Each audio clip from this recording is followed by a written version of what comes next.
Welcome to Sweet Life Beat Life. We hope this video helps.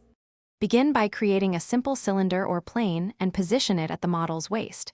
Set Dynamesh to 256 and aim for roughly 1,000 polygons to keep responsiveness. Use Move to establish an A-line or pencil silhouette about 3.5 units long and adjust the waist to body fit. Mask the waist edge and use extract with a thickness of 0.2 to create the skirt shell. Then Dynamesh the extraction to unify topology and simplify further sculpting without visible seams or holes. Once the shell is unified, block the primary fold shapes using Move and clay buildup, planning for about 12 to 15 main folds around the hem for natural rhythm. Switch to Dam Standard at a low Z intensity to cut sharper creases, then accentuate fold edges by lightly inflating them by roughly 0.05 to 0.1 for fabric thickness.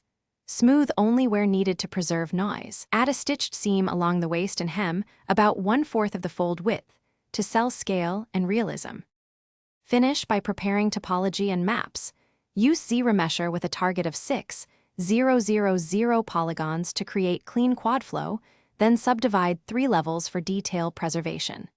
Create UVs with UV master, unwrap with symmetry off if needed, and bake polypaint or texture maps at 4096 resolution for crisp fabric detail.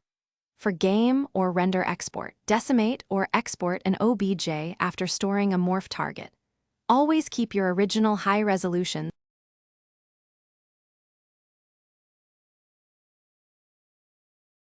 Thanks for watching. Consider subscribing if we helped you.